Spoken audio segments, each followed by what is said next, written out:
artinya kadrun sudah sadar kalau mereka gagal ya. Sehingga mereka mencari lagi celah lain. Cari-cari gitu ya. Seperti digelarnya demo oleh PA 212 yang menolak kedatangan timnas Israel di acara Piala Dunia U20. Demo ini digelar sebelum bulan puasa, disempet-sempetin gitu ya. Dalam demo itu juga terdapat poster yang bertuliskan Jokowi failed atau Jokowi gagal. Tapi nggak jelas maksudnya, gagal ngapain. Pokoknya demo tentang apapun, ujung-ujungnya pasti mau menurunkan Presiden Jokowi.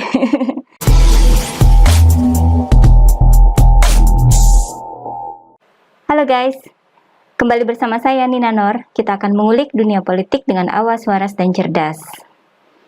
Adanya polarisasi, kadrun, dan cebong itu merupakan sebuah kenyataan ya.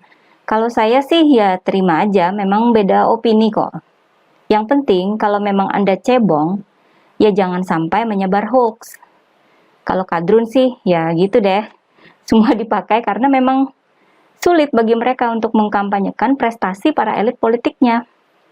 Kelompok kadrun itu selalu menunggu momen yang dirasa bisa dimanfaatkan untuk menyerang pemerintahan Presiden Jokowi. Sedangkan kelompok cebong, termasuk saya, itu menunggu serangan kadrun ya. Kita sepertinya lebih ke strategi defensif ya. Karena ketika kita menyuarakan prestasi dan kerja nyata Presiden Jokowi dan jajarannya, itu bisa dibilang lumrah. Karena pemerintahan Presiden Jokowi adalah pemerintahan yang sah sebagai pemenang pemilu yang demokratis. Kalau saya menyebarkan informasi, misalnya Presiden Jokowi meresmikan bendungan di Kalimantan gitu, yang bakal sangat bermanfaat bagi masyarakat di sana, apakah berarti saya menyerang kadrun? Kan enggak. Wong saya hanya menyebarkan info yang benar, bukan hoax. Enggak mengada-ngada, itu merupakan hasil kerja pemerintah yang memberi manfaat buat rakyat. Namun, ketika kadrun misalnya mempersoalkan keaslian ijazah Presiden Jokowi, padahal dari UGM sudah memberikan konfirmasi bahwa itu asli. Sementara kadrun menyebarkan info atau narasi seakan ijazah itu palsu dan dipercaya oleh sebagian warga masyarakat, itu kan sama saja dengan menyebarkan hoaks. Lucunya, ternyata yang menyebarkan hoaks ijazah palsu Presiden Jokowi ini, yang biasanya dipanggil dengan sebutan Gus ya, itu hanya lulusan SD.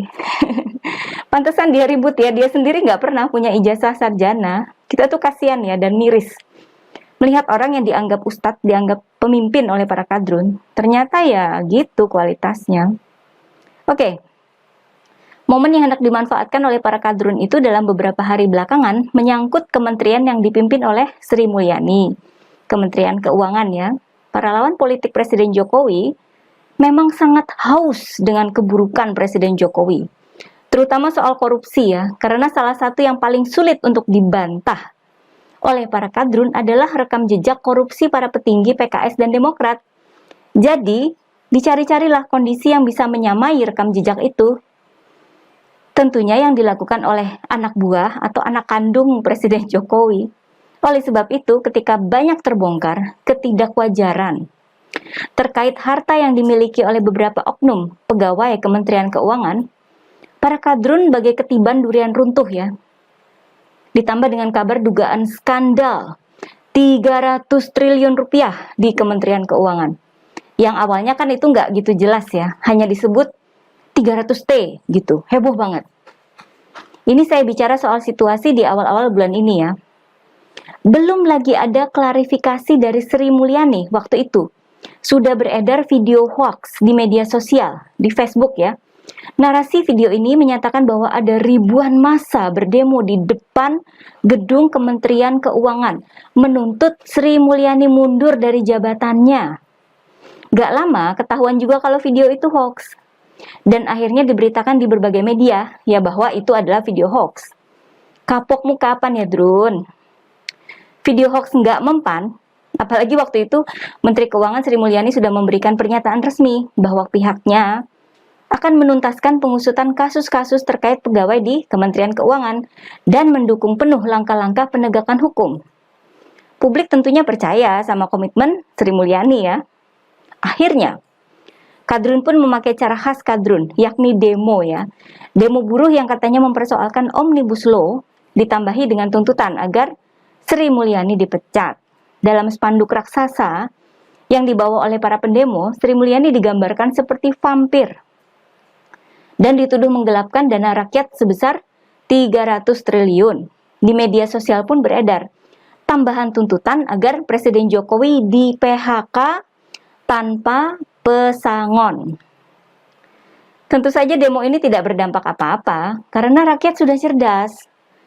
Penilaian publik terhadap kinerja Presiden Jokowi yang selalu tinggi membuat publik lebih percaya untuk menunggu bagaimana kelanjutan komitmen Sri Mulyani terkait angka 300 triliun tersebut.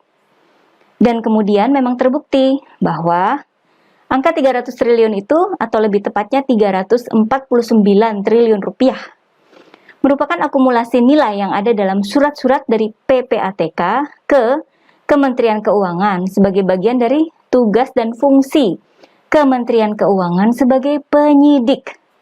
Jika ada kasus-kasus kepabeanan cukai, perpajakan, perdagangan, ekspor-impor gitu ya. Jadi itu nggak sepenuhnya terkait korupsi ataupun pencucian uang oleh pegawai Kementerian Keuangan yang diperiksa oleh PPATK dan dilaporkan ke Kementerian Keuangan, juga termasuk transaksi keuangan dari perusahaan, badan, atau perseorangan yang tidak ada kaitannya dengan pegawai Kementerian Keuangan.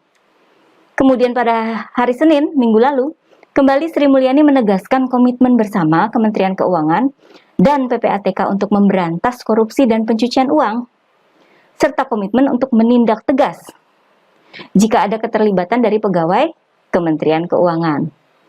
Apakah ada dampaknya ke publik? Oh, pasti ada. Di medsos ya, ramai-ramai para netizen memviralkan beberapa pejabat publik yang bergaya hedon, yang berujung pada pencopotan yang bersangkutan. Misalnya pejabat bea cukai di Yogyakarta itu ya. Lalu ada lagi pejabat di Kementerian Sekretariat Negara yang juga dicopot dari jabatannya. Selain itu viral juga cerita-cerita dari para netizen yang punya pengalaman buruk dengan petugas bea cukai, seperti yang menang lomba di Jepang itu ya, lalu pialanya dikirimkan ke Indonesia malah dikenai pajak hingga 4 juta rupiah. Terus ada anak Gus Dur yang kopernya diacak-acak oleh petugas bea cukai, hingga seorang komika yang mengeluhkan denda pajak penghasilan yang angkanya fantastis. Pihak Kementerian Keuangan pun meminta maaf dan menawarkan tindak lanjut pada mereka. Ini bagus dong ya, netizen jadi berani untuk melaporkan.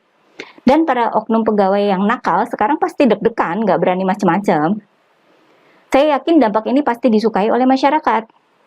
Ya memang masih banyak oknum di luar sana, yang penting kan Menteri Sri Mulyani dan Presiden Jokowi sudah membuktikan bahwa mereka secara pribadi punya komitmen untuk bekerja dan menindak tegas oknum-oknum ASN itu. Dulu kan sudah ada ya contohnya, mantan Menteri Sosial, Juliari Batubara, yang ketahuan korupsi dan akhirnya dipenjara. Itu merupakan hasil nyata komitmen dari Presiden Jokowi. Kalau ada kasus lain, ya silakan laporkan. Lewat medsos juga bisa, agar viral dan cepat mendapat tanggapan gitu kan ya. Saya kira sih kita realistis aja ya. Yang penting kan ada buktinya dan bukan hoaks. Itu yang membedakan kita dengan Kadrun, yang membuat upaya Kadrun untuk memecat Sri Mulyani dan menurunkan Presiden Jokowi gagal total. Lawang kita sudah menikmati hasil kerja Menteri Sri Mulyani. Keuangan negara ini selamat dari imbas buruk pandemi dan krisis global. Sepertinya Kadrun sudah sadar kalau mereka gagal ya, sehingga mereka mencari lagi celah lain. Cari-cari gitu ya. Seperti digelarnya demo oleh PA 212 yang menolak kedatangan timnas Israel di acara Piala Dunia U20. Demo ini digelar sebelum bulan puasa, disempet-sempetin gitu ya. Dalam demo itu juga terdapat poster yang bertuliskan Jokowi failed atau Jokowi gagal. Tapi nggak jelas maksudnya, gagal ngapain. Pokoknya demo tentang apapun, ujung-ujungnya pasti mau menurunkan Presiden Jokowi. Ya kita lihat aja gimana perkembangan kelakuan Kadrun ini ya. Lumayan lah buat hiburan. Yang penting kita tetap awas, waras, dan cerdas. Oke guys, jangan lupa like dan subscribe channel Siward TV ya. Kura-kura emang juara.